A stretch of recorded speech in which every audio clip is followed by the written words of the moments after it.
Thank you for standing by. Welcome to the ASML 2022 second quarter financial results conference call on July 20th, 2022. Throughout today's introduction, all participants will be in listen-only mode. After ASML's introduction, there will be an opportunity to ask questions. If you'd like to ask a question, please press 01 to register. If you'd like to withdraw a question, please press 02 at any time during the call. If any participant has difficulty hearing the conference, please press *0 for operator assistance. I'd now like to turn over the call to Mr. Skip Miller. Please go ahead, sir. Yeah, thank you, operator. Welcome, everyone. This is Skip Miller, Vice President of Investor Relations at ASML. Joining me today on the call are ASML's CEO, Peter Wennink, and our CFO, Roger Dassen. The subject of today's call is ASML's 2022 second quarter results. The length of this call will be 60 minutes, and questions will be taken in the order that they are received. This call is also being broadcast live over the internet at ASML.com. A transcript of management's opening remarks and a replay of the call will be available on our website shortly following the conclusion of this call.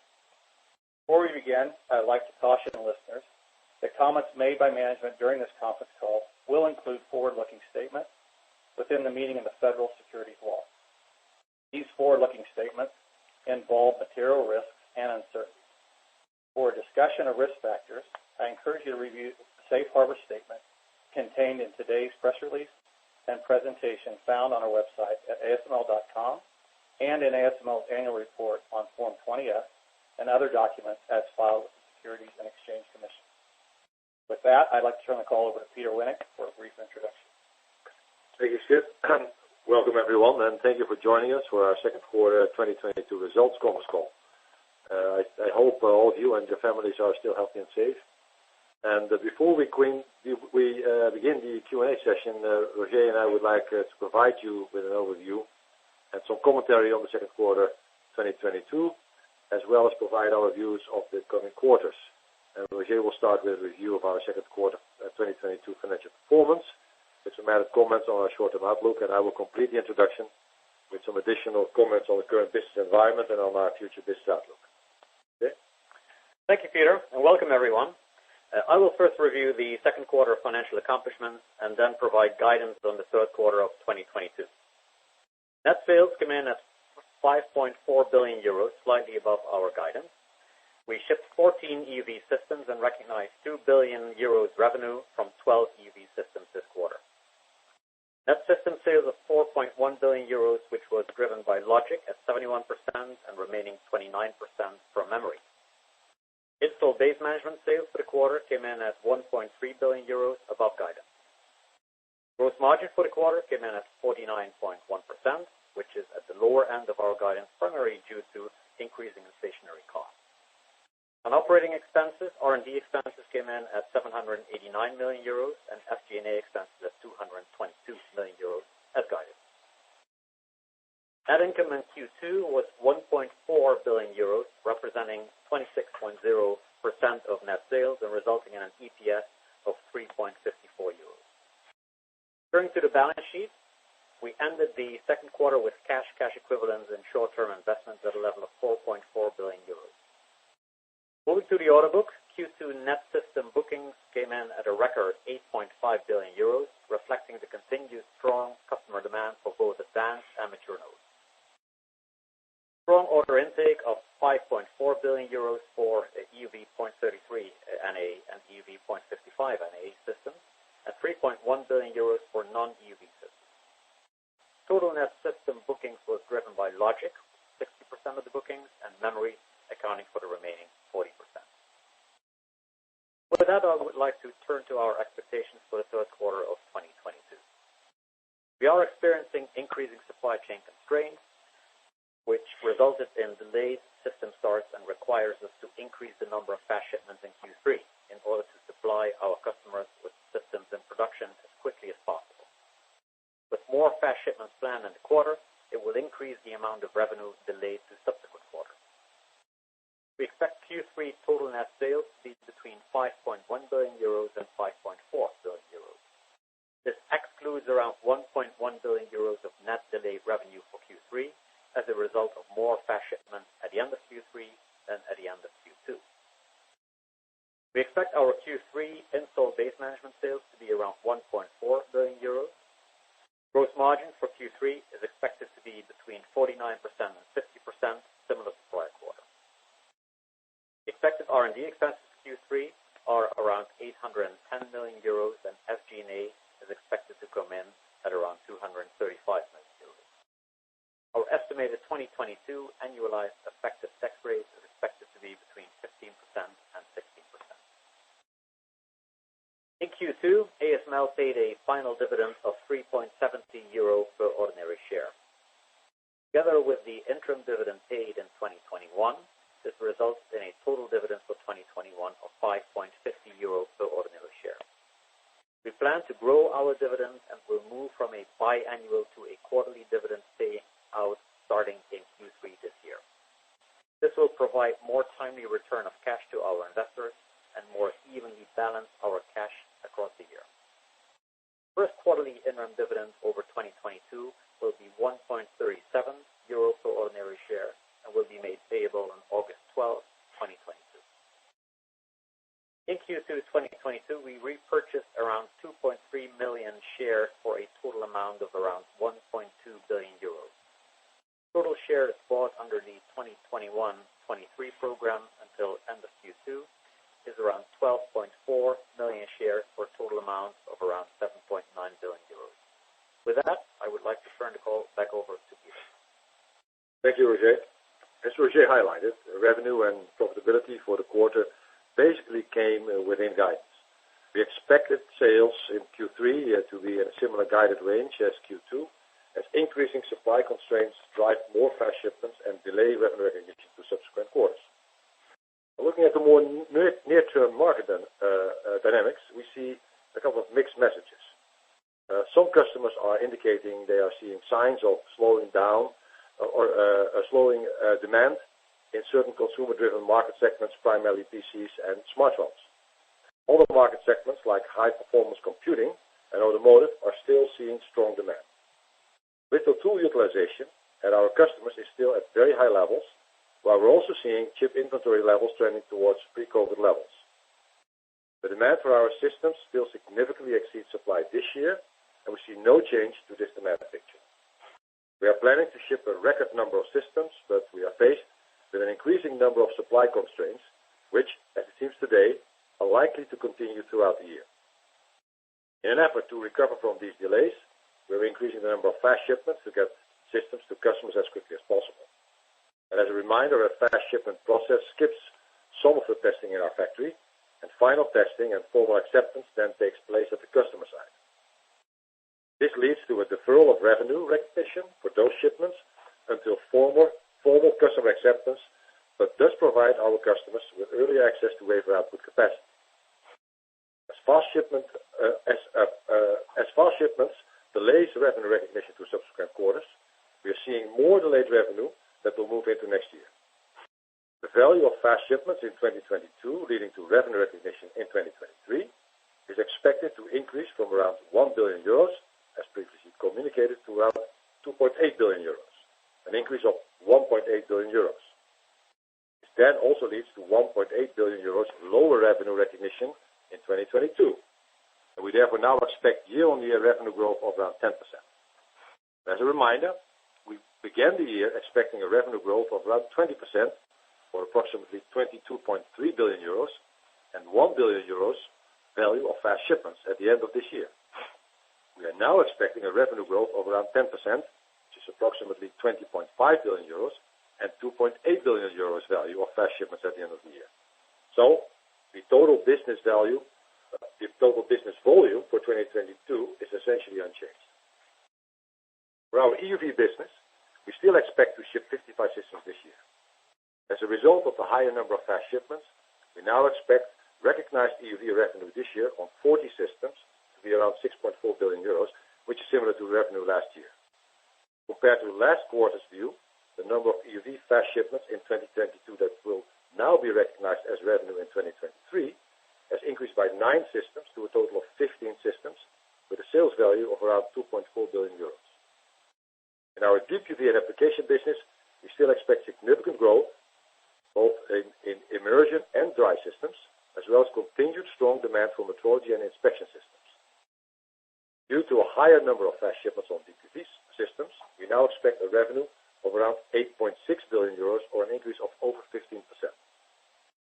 For the installed base management business, service revenue will continue to scale with the growing installed base of systems.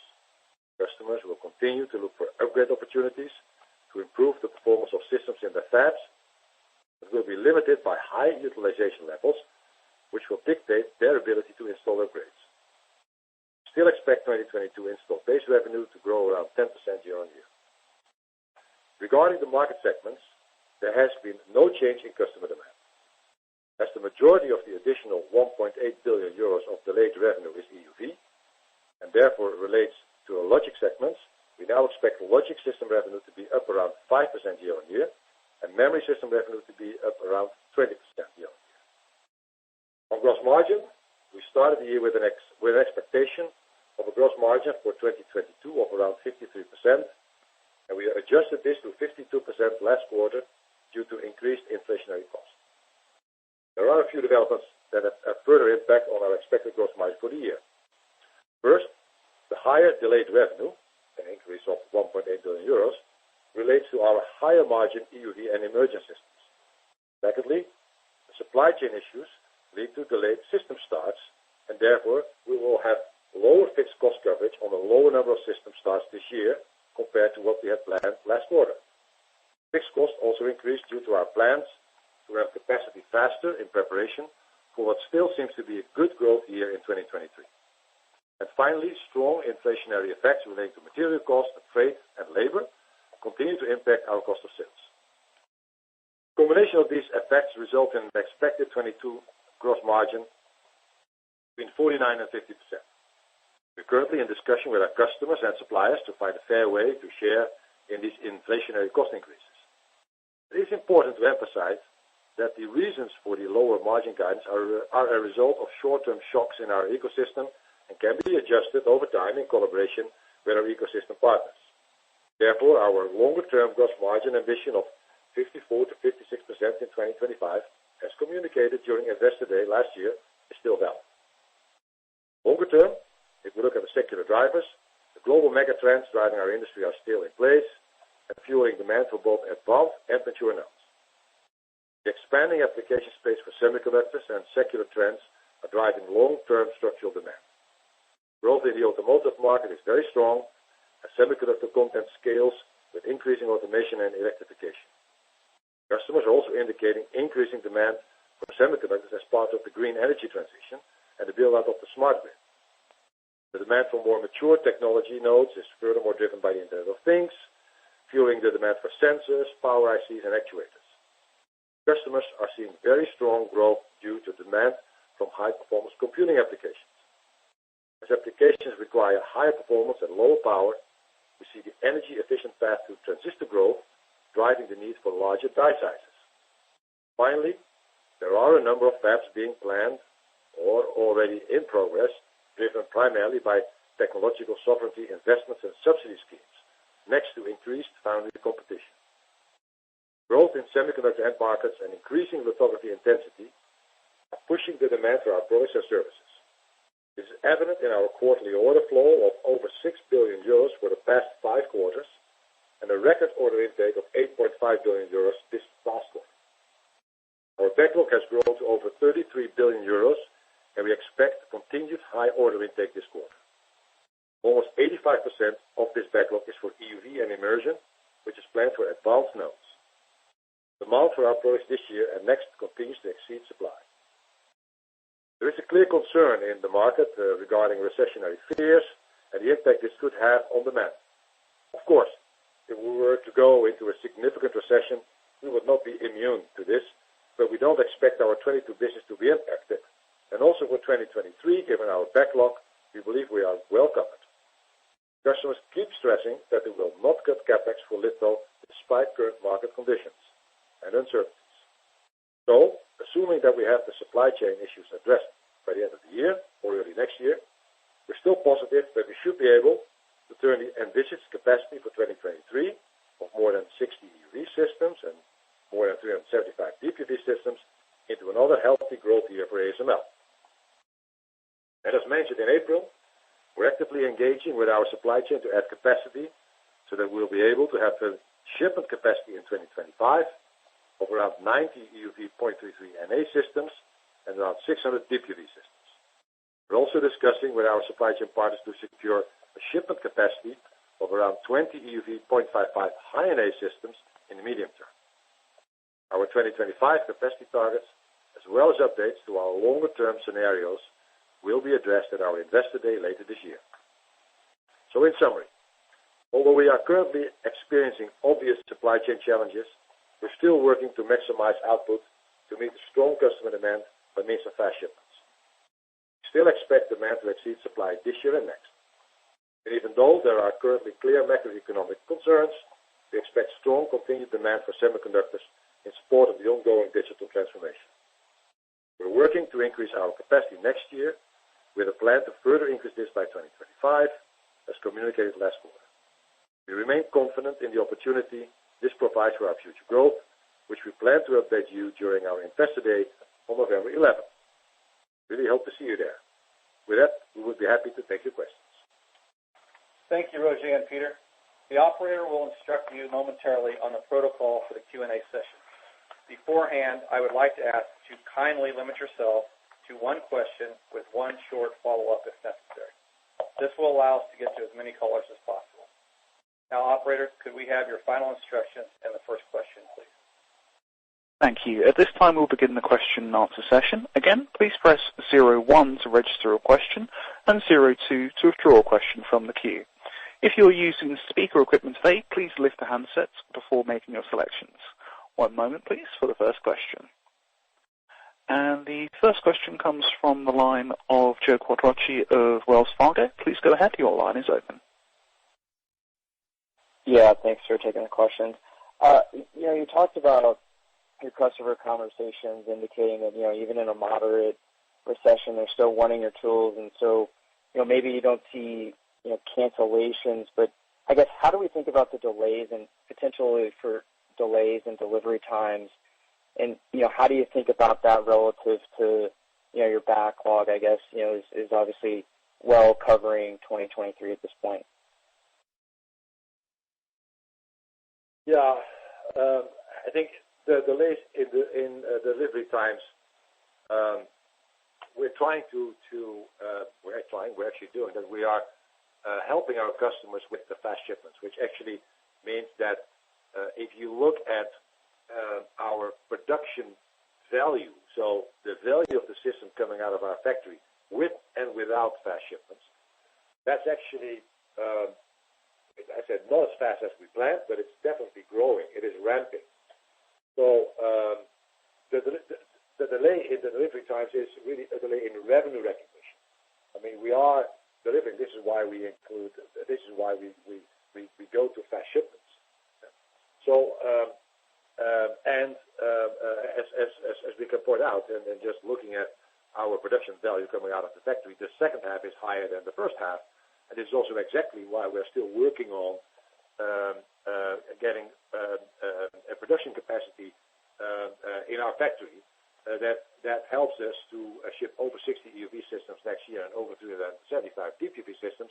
Because as you pointed out, the backlog is there, and the customers say, whatever you do, please ship those systems, because we are under shipment. We are under shipping the demand. So we are shipping. It's unfortunately not as fast as we would like to. So our output ramp coming out of the factory could have been higher. That's because of the supply chain constraints that we currently see. But we are executing according to the backlog and according to plan and according to customer demand. And that's where we are today. And then there's issue of revenue recognition delay, but that is an accounting thing. And Joe, just to underscore what Peter is saying, so the delay that we're having is purely based on on constraints, right? On constraints in the supply chain. It's not at the request of customers. Quite to the contrary, right? The customers are still pushing very much for shipment, and therefore, as Peter said, we're turning to we have been turning to the fast ship mode, and that has not changed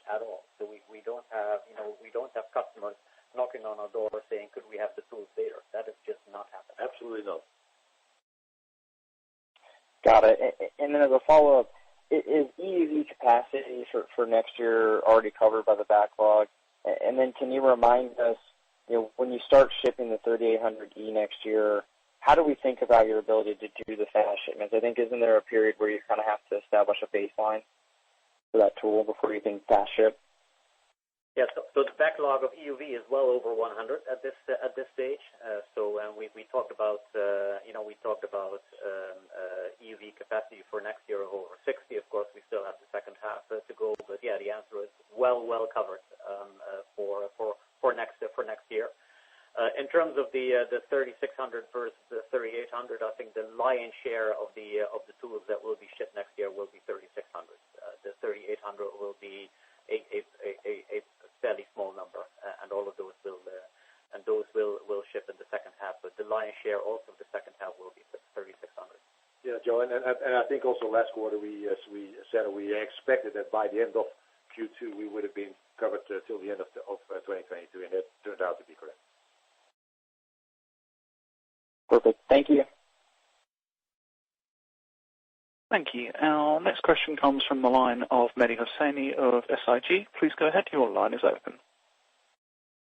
Yes, thanks for taking my question. Just a quick follow-up to that 100 EUV system that are in your backlog. Peter, if there are about a 15 system revenue recognition that are pushed out into 23, does that mean that at some point it will catch up and you would potentially be recognizing revenue for 75 systems, 60 systems that was expected to be shipped in 23, and 15 systems that are slipping from 22 to 23? And I have a follow-up. Well, Urs, you want to? Yeah, I could take it. Manny, the fast shipment, of course, at some stage, you would expect that the effect of fast shipment is somehow going to reverse itself. And there are multiple ways how fast shipment can reverse itself. One way how it could reverse itself is that we simply, start to slow down fast shipments and are going, back to the way we've done it before. And that way, you would then indeed, get more revenue recognition out of a previous quarter than what you push into the next quarter. So that's one way.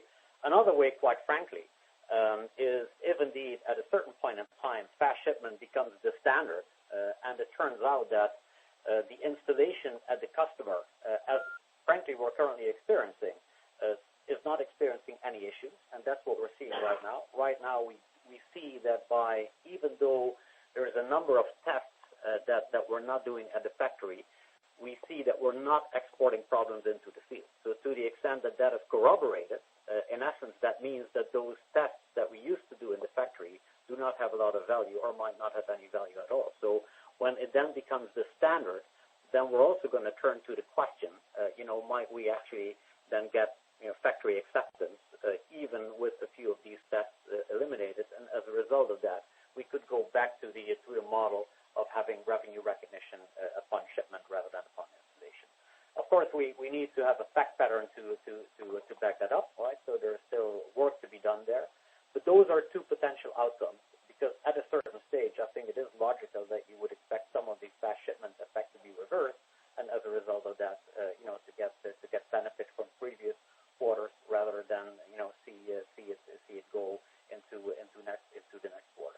Timing is difficult to project when exactly that is, and when you might see the reversal, but it's not lost, right? And anything that we push out of the year at some point will be reversed.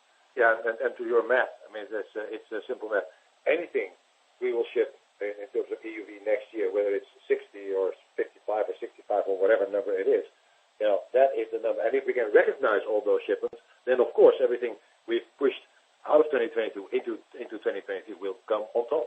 Yes. Okay. And then a follow-up question for both you, Peter and Roger. I'm just trying to better understand how you're planning, and in case there is more risk, how are you planning to mitigate the risk? Peter, you highlighted weaker in-market demand from PCs and smartphones. That effectively accounts for half of the semiconductor industry. You talked about your customer have inventories that are at the all-time high, and there are uncertain factors. Yes, hyperscalers are doing well, but that was expected to be seasonally stronger in the second half. So as I look into the first half of next year, given all the unknown factors, what is ASML thinking or doing to mitigate the downside risk if, in fact, there is some push out in the equipment delivery schedule for the first half of 2030? Well, what we are doing, if that would happen, which we don't think is going to happen, I'll explain you later why. Then we, as from our cost of goods, 80 to 85% of our cost of goods is in the supply chain. So actually, it means that we would have to spread that pressure, like we did in any other down cycle in the past. We will spread that in a now larger supply chain. So we will just adjust our output. That's what we normally would do. Now the reason why I think 2023 is still going to be good, and it's going to be a growth year, is, and you refer to EUV, has to do with the fact that when we look at the EUV shipments, so where are we shipping to? Till the end of next year, we will ship to 8 new EUV fabs. 8. Yeah? And which are largely, you could say, fabs on an average at least a 40K per month capacity. Those fabs need, so that's way over 300,000 wafer starts per month capacity that's being built. That actually needs EUV tools. And not only EUV tools, they need immersion tools. And they need dry tools. Yeah? And those are all fabs which are in the advanced nodes, which are the leading edge fabs for our customers. And yes, there may be a slowdown, but the innovation won't stop. And I'm pretty sure that our customers, if you ask all of them, just refer to TSMC's comments a couple of days ago. Yeah? They have a strong belief in the digital transformation. So any short-term shocks in the demand cycle, and you have to compare with the long-term view that our customers have on the whole digital transformation, and that's why they're building fabs. 8 EUV fabs till the end of next year need tools, and they need immersion, and they need dry. And so this is why we have a big backlog. So you have to, clearly customers are going to adjust some of their CapEx, are going to make choices when there is a recessionary environment or when a slowdown in the demand. But the longer-term view, or what is needed going forward, bearing in mind that they're dealing with a supplier with by far the longest lead time, which has, to be honest, traumatized them over the last 2 years with respect to their capacity, they're going to take the tools. That's at least our strong conviction today. And also bear in mind, Mehdi, that on at least on the EUV tools and a number of immersion tools, we get quite significant down payments. So before a customer decides, to either cancel or push out, I mean that's a bit illogical if you realize that they've put up already so much money to get the order. So I think the likelihood, particularly in combination with the points that Peter made, I think is low. And yes, the way we are organized, we have quite a bit of flexibility. We're still hiring many people. We have flexibility in our supply chain. We have a strong balance sheet. So I think from that vantage point, I think the company is well prepared. But the likelihood of this kicking in at this stage, given the data points just mentioned, we believe is low. Yeah, and on cancellations, as you know, Mehdi, in all the time I've been with the company, the only cancellations I can remember was a customer actually canceled orders because they wanted to replace that tool type with a new tool type. That's the kind of cancellations that we are getting. So, this is actually not what we've seen in the past. Having said that, there's a lot of talk, and I said it in my introductory comments. There's a lot of talk about recessionary fears, and nobody can really give a good insight or foresight into how deep a recession would be. When it's a deep recession and everybody gets hit, and I think we have different problems than customer push-outs. Yeah? When it's a moderate recession, then I have to refer back to what I said earlier in my answer to your question. I think we're going to ship those machines because they're needed. Thanks for all the details.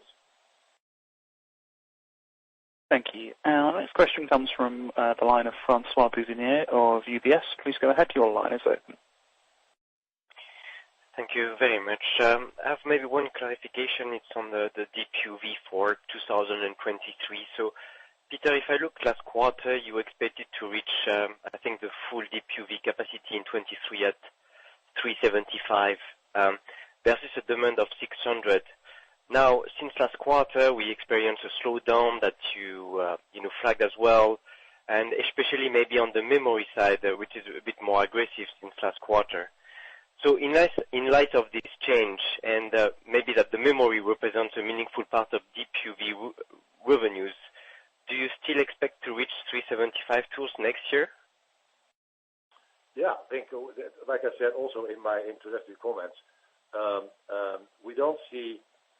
Yes, we're of course not deaf. So we listen, and we also read what customers have actually said, and especially two specific memory customers that have said, listen, we see a slowdown, especially in the consumer segment on PCs and on smartphones.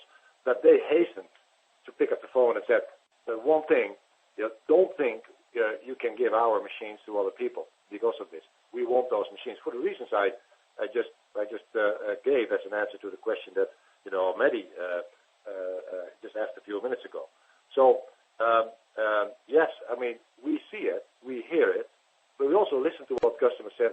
We have these strategic investment projects, and we need those machines, and whether they're memory customers in Korea or in the US or in China, for that matter, they want those machines because they still aren't getting what they planned. Now, could their demand go down? Yes, it could go down, but there's still a significant gap, as you pointed out, between what we can make and what they ask from us. Now, and that ask can come down, but before it hits that 375 and before it hits the real strategic investments that they're doing in all these fabs, we need to have a real slowdown, and that's anybody's guess at this moment in time. Okay, thank you very much, Peter.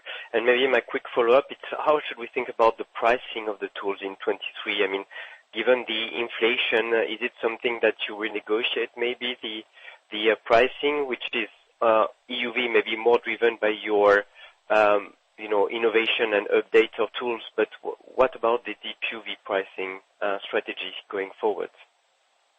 Well, I think it applies to both tool types. Yeah, I think when you look at the purchase orders, the purchase order are in agreement with a buyer and a seller, and over the last couple of decades, we never had to deal with this very short-term, sharp rising inflation. So, in fact, we don't have any formal agreement in contracts that would allow us to just jack up the price. However, we are in discussions with customers, and already we have some indication that customers, we understand your predicaments and your issues. So we're in discussion with those customers then to see what's fair. But clearly, for everything that's non-PO going forward, that's clear that we will adjust our pricing to just cover the inflationary pressures wherever they will go. I think that's also clear. But we need to actually, and we are in discussions with our customers to say, listen, this is a short-term shock effect. So how are we going to deal with it? And that's happening as we speak. Great. Thank you very much. Thank you. Our next question comes from the line of Alexander Duval at Goldman Sachs. Please go ahead. Your line is open. Yes, hi everyone, and many thanks for the question. A quick one on gross margins. Given that a certain amount of fixed costs are being recognized this year for some of the EUV and DUV systems that will have related revenue recognition not until next year, which obviously has a negative impact on gross profitability this year, should we expect that this is going to translate into a margin boost next year, and how large could that be? If you could help us understand a bit the moving parts and quantify, perhaps, that would be very much appreciated. Yeah, Alexander, the principle in and by itself is correct, right? So to the extent that we have less starts this year, that means that you get less fixed cost coverage, and of course, to the extent that you catch up on that, of course, you get a bit more fixed cost coverage on that. So that is true. That's on an EUV system, that's a couple of million that you're looking at, 4 or 5 million approximately is the amount there per system that you're looking at in terms of the fixed cost coverage. So that is part of it. Of course, it goes back to an earlier question that we had, which is, at what stage do you expect that do you expect that that the effect of fast shipment is going to reverse itself, right? So that's what it is related to. But then you have a little bit of an indication on the direction of travel and the amount involved. Hey, thanks. Thank you. Our next question comes from the line of Alexander Petlik of Societe Generale. Please go ahead. Your line is open. Yes, hi. Thank you for taking my question. So just one clarification first, and then a quick follow-up. The clarification would be, when I listen to your comments, Roger, it seems to me that you imply that a couple of years out we'll either see the delayed revenue recognition going away naturally, as you no longer have to fast ship, or you think that there will be a change in revenue recognition so that final test will no longer be required because it is proven yet largely as redundant. So should we think that, say, by 2025, we no longer will have this variable buffer of revenue that is hard to estimate, that changes revenue prospects quite a lot? And then I have a quick follow-up.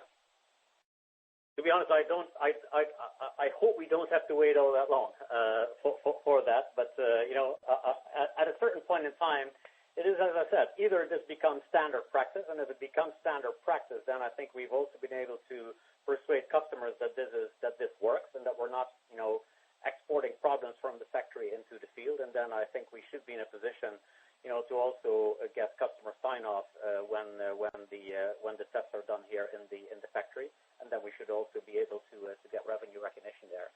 Or we determine that that we're no longer going to do fast shipments and that we're going to go back to what we did before. I think it's pretty likely that it will be either one of those two outcomes, and therefore I think at a certain point in time you will see the fast shipment effect reverse itself. To be honest, I don't hope that that's going to last another 3 years, because I think the communication with you guys will be significantly enhanced if we no longer have to go through all the adjustments around fast shipment. But that's a realistic assumption that I would have, and I hope that at least somewhere next year we're going to be in a position to determine whether we're going to go left or right. Yeah, and you have to realize that this fast shipment has only got one goal, and that is to reduce the cycle time from the moment that we start a system until we get it accepted at the customer side. That's the only goal. And the only reason why customers say, ship me the tool, is because we now have evidence, because we're doing this for 9 months now, that, as Roger explained earlier, the installation time between a fast shipment and a non-fast shipment is exactly the same. So what we effectively done, we have reduced the cycle time from the start of the system to the installation at the customer side with about a month. Well, if this is something that we can make standard practice, and perhaps we need another year or so or a couple of quarters to come to the conclusion that that is the predictable outcome, then we could also go to the customer and say, hey, then we should basically change the acceptance term in our factory by just doing less tests. And I think we're just building that proof data, but that would effectively mean a reduction of cycle time. And that's to the benefit of both ASML and the customer. So it's not an accounting thing. Unfortunately, accounting is what we have to deal with. But just from a business point of view, it makes a lot of sense. Thank you. Very clear. And a quick follow-up, just on what's going on in terms of EUV average selling prices. Your guidance for the year seems to imply that we'll land for the year at 160 million per system approximately, as H1 was significantly higher, I think around 172 million. What is driving the lower ASP in the second half? Is it just a question of mix and features, or anything else at play here? No, I think it really was an anomaly in the first quarter. So in the second quarter, you would see that the ASP is 163. So that's around the 160 that we say that we advise you to take. As you know, last quarter we had a very limited number of tools that we had in revenue recognition, and there was some one-off effects which drove up the ASP very, very high. But that was a one-off effect that we explained in the first quarter. The second quarter is back to normal, and therefore the expectation to use 160 for the remainder of the year is probably the right way to go. Very clear. Thank you very much. question comes from the line of Didier of Bank of America. Please go ahead. Your line is open. Yeah, good afternoon, gentlemen. Didier for Bank of America. I just wanted to double-check one thing related to this fast shipment. So if I understand correctly, if fast shipments become the norm, that effectively means you are shaving off a month of cycle time, and obviously it's a lower cost for you, obviously, because you don't have to do the test on site. But does that mean that there is no difference at that point between shipment and revenues? Is that the right way to think about it? And I've got a follow-up. Yeah, under the condition that the customers agree, because the customers need to accept ownership and also the economic ownership of that machine when it leaves our factory here in the Netherlands. I mean, that is currently not in our documentation. That's something probably that the accountants would require. But this is something where customers would then say, fine, with all the proof data that we have gathered over this period of time, this is where we need to go to. But then it will be the standard. Yeah, but to be clear, we're not there yet, right? So just to be clear, we're not there yet. But what we say is that if at a certain point in time it becomes the standard, if at a certain point in time it is completely accepted by everyone, including the customers, then we would think it would also be the right outcome, accounting-wise, for this to be accepted. But this whole track record in order to get there has not yet been established at this point. But we are working and hoping to get towards that point, if indeed we determine that fast shipment is going to be the standard on a go-forward basis. Understood. I've got a follow-up. It's on DUV. So a lot of questions I've got from investors are about your 600 DUV capacity targets and even a 375 that you are sort of talking about for 2023. Can you run us through the drivers of that uptake in demand? How much of that is driven by effectively lagging edge capacity, capital intensity going up? So we see, the likes of Texas Instruments and others, talking about capital intensity that is more than double their historical levels. In part because they can no longer buy, bankrupt DRAM fabs for 10 cents on the dollar. In part because I suspect there is no or limited second-hand equipment available on the market. And how much of that is driven also by higher layer count for 3D NAND? If you could give us a sense of this structural shift in higher DUV tool demand. Yeah, I wish I had something like a time warp machine bringing us to November 11th of this year, because this is exactly what we're going to talk about. So, but so I won't give you the data, because we're working on the data, and actually we have some data here that we are actually looking using in our own models. But I think generally deep UV, what we've significantly underestimated is the demand for deep UV type nodes. Whether it's the 28 nanometer, 45, 65, 90, 0.18 micron, and the application space it's being used for. We actually have evidence that the number of products that our foundry customers are running on these nodes is significantly higher than 2 or 3 years ago. So the number of products. And it's driven by the need for and that's data, which I'm not going to share with you, and we need to find a way how we want to show that to you in November 11th. But the fact of the matter is that the number of products that are used in this 28 nanometer up to 0.18 micron or even higher, that the number of products run are significantly higher over the last 2 or 3 years. And that's driven by the end markets, and we talked about this, and I gave you that in my introductory remarks, whether it's automotive or whether it's the Internet of Things, whether it's anything that comes with sensors, power IC, non-optical sensors, microcontrollers, that space has grown significantly. Because the nodes that I just mentioned, that's exactly the nodes that are working for those applications. And this is what we are seeing today, and that's not going down. And yes, I think Mary said we are at record high inventories. Well, not for everything, and especially in that space. Yes, everywhere I think we see inventories growing, but they're growing at a moderate pace. So it's that's what we are feedback from our customers comes. It's anecdotal, but I had a Chinese customer says, I want to build a 12-inch fab, not want to, they're planning and they're going to do it, a 12-inch wafer fab, for 90 nanometer products. I said, what are you going to use it for? Well, it's for automotive, yeah, and it's for the energy transition, yeah, and that's a 12-inch fab, and that's 90 nanometer, 90, and we cannot get those tools out there in the market. Because you are right. I mean, the old DRAM fabs are not for sale anymore. Everything that we used to do to take systems out of the memory fabs and reuse them in logic and in these IDM fabs, those systems are not there anymore. They're all gone. So you'll have to buy new. These are all trends that we will discuss in more detail at November 11th. But for us, the trend's also clear. There are many, many more applications and products coming out of these nodes used for these applications, which are not leading edge, yeah, but which are basically everywhere. It's the Internet of everything. Great. Thanks very much. Thank you. Our next question comes from Krish Sankar of Cowen & Co. Please go ahead. Your line is open.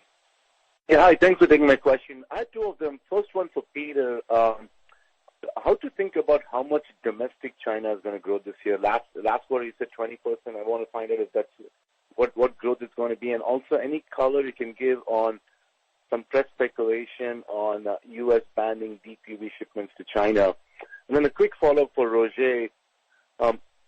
Hypothetically speaking, if supply constraints, there was absolutely no supply constraints today, would there be no fast shipments anymore? Thank you. Well, let's answer the China growth question. I think we said it last quarter. I think China grows with the same percentage as the rest of the world, and we grow, or let's say we grow 10%, which means yes, all in all, every geographical ship to region grows with 10%, which includes China. They grow with 10%, just like the rest of the world. I think on the U.S. ban, there's been a lot of speculation, but also media coverage on this, which we said is not new. I mean, it's been on the table from time to time. It pops up, and which is just a political decision. We just have to wait what the politicians come up with. But having said that, I think we need to realize that China is an important player in the semiconductor industry, and especially in the more, let's say, not mature nodes, but in the more mainstream semiconductors. It's everything that has to do with deep UV, yeah, and it ranges from 20 nanometer up to 28, 45, 65. It's immersion, it is dry, and a very significant supplier of the global markets.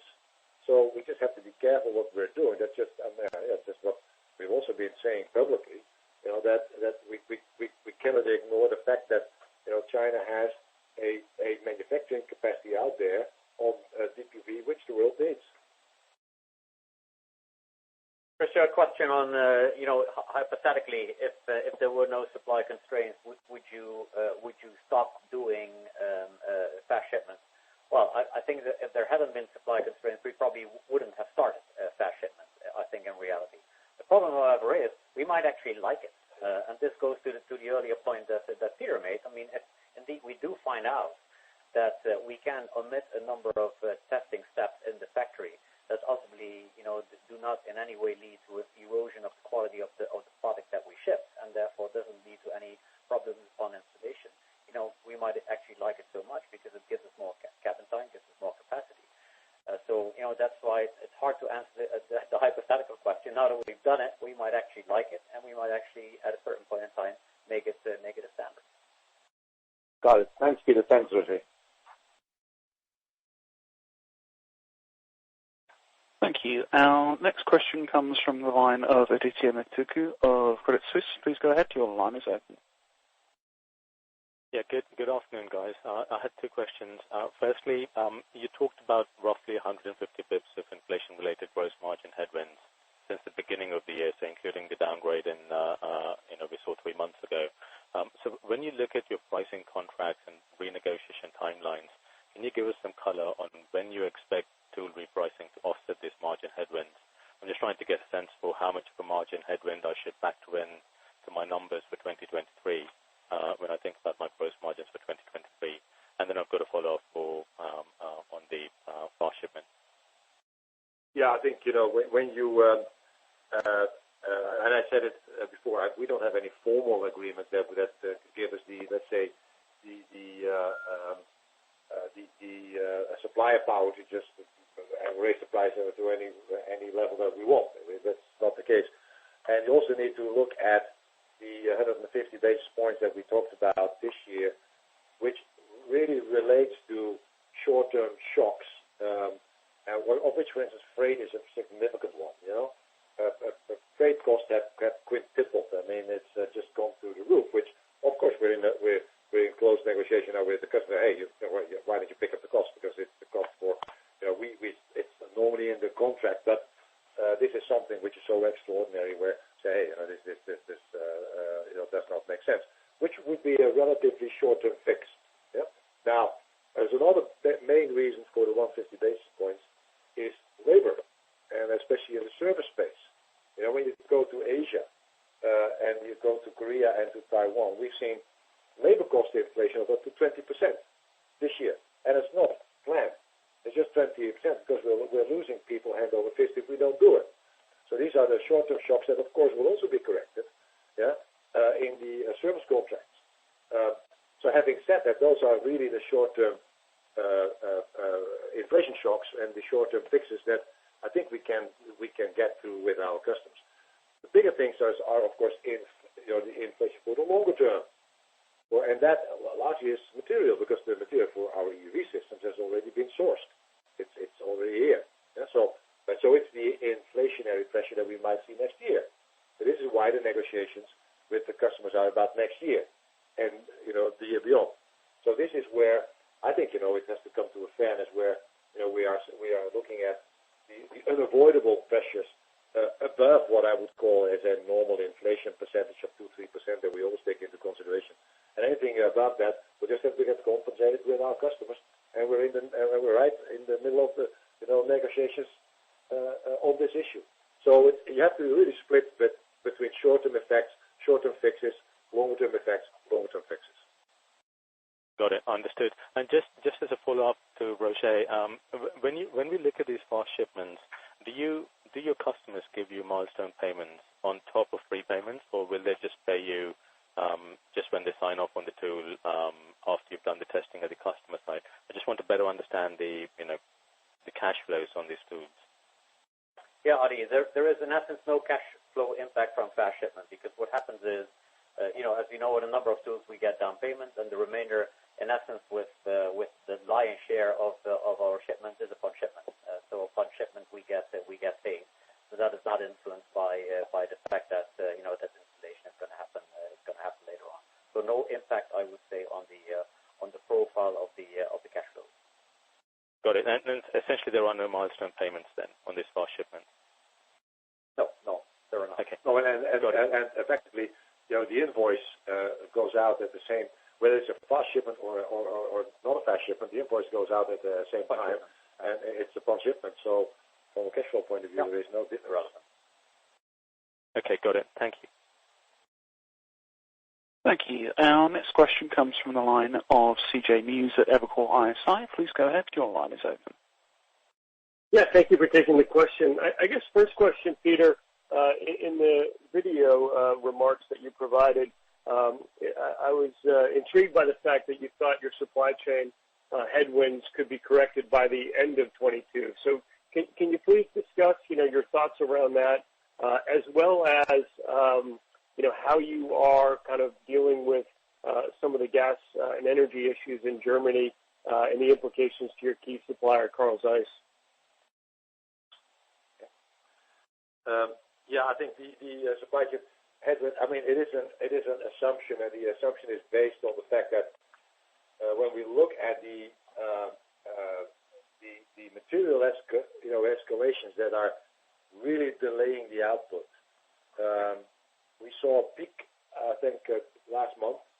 So it's coming down a bit, and we're just trying to extrapolate that trend, which of course is dangerous because it's just you just look at the graph, and then if we follow that trend, then it could possibility that by the end of the year, early next year, it could be a situation where we are more in control of those supply constraints. Having said that, there are still guarantees, because if you look at the supply chain issue, it comes down to the first tier suppliers. But if you really look through it, very often the issue is not in the first tier supply, it's not in the second, it's the third and fourth tier, even further, because the base materials. Yeah? And that transparency is limited. We're pretty transparent, I think, in the first and the second tier. But beyond that, it becomes more difficult. So we're just following the trend, and it's a bit, trend extrapolation that we're doing. That might give us end of the year, beginning of next year, some more, relief. But like I said, it's based on limited transparency that we currently have. Now, on the energy situation in Germany, and especially on Carl Zeiss, I mean, they of course are taking measures and have taken measures. I think the dependence of Carl Zeiss on gas is going to be limited. I mean, that they're switching to oil. They are not a big gas user either. But what is true for the transparency that what I mentioned on our own supply chain is also probably true for the energy supply chain. How transparent is our insight into potential energy risk or gas risk in Germany? We don't know. I mean, it could be far down in the third or fourth or fifth layer suppliers. Having said that, I think governments, but also companies, are on top of this issue. And there will be gas, whether gas comes from different sources. It's just a matter of price, which is going to be an inflation issue. But I think every supply that we know of and that we have some insight into is working on, securing their, energy resource. And also, some of our suppliers are actually claiming a very strategic status and getting preference. So, all in all, work in process. I think we don't have the full transparency yet to give you a definite answer, but I think I'm more confident than I was a couple of months ago that our suppliers are doing the right thing. That's helpful. As my follow-up, interesting that memory orders actually accelerated 40+% sequentially, and I think to a new record high for ASML, and that's amidst, obvious weakness that we've heard in terms of CapEx trends from Hynix and Micron. So I guess as you look at the memory complex, obviously you're benefiting from EUV technology buys, but would love to hear, your overall thoughts there, both technology, focus on strengths, and perhaps, what kind of weakness you have in your build plans around new capacity adds. Thanks so much. Yeah,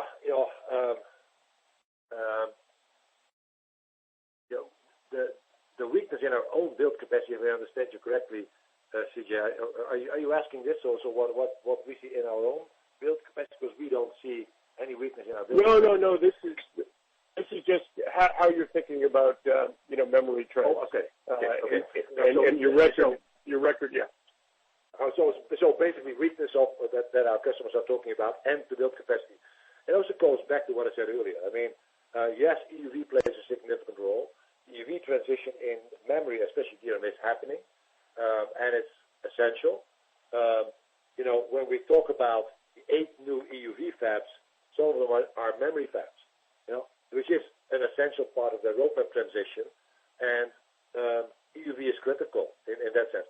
Well, building these big $15 billion plus fabs, you need to fill those fabs with the latest and greatest technology, which is EUV. It's EUV driven, but of course you cannot make this device without immersion and without dry DUV. And this is what our customers also told us. Yes, they are acknowledging the weakness. Yes, they are concerned about inventories that are going up, but they're not backing off, which they didn't do in the past either. They're not backing off of their innovation roadmaps, which are essential for their future competitiveness. Yeah. So this is why they say they pick up the phone, and they tell us, listen, we talk about weakness, but don't you guys dare to just change your shipment pattern to us. This is what I'm holding on to. Yeah? This is why we have this big order backlog, and we know where to ship to. Yeah? So yes, of course, there is a longer-term correlation between structural longer-term weakness and our or the ability of ASML to ship to those customers. But shorter term and longer term are currently two different things. Yeah? Very helpful. Thank you. All right, thank you. If you are unable to get through on this call and still have questions, please feel free to contact the ASML Investor Relations Department with your question. Before we sign off, I'd like to remind you that our Investor Day is currently planned to be held in Veldhoven on November 11th of this year. We hope you'll be able to join us. Now, on behalf of ASML, I'd like to thank you all for joining us today. Operator, if you could formally conclude the call, I'd appreciate it. Thank you. Thank you. This now concludes the ASML Q2 2022 financial results. Thank you for participating. You may now disconnect.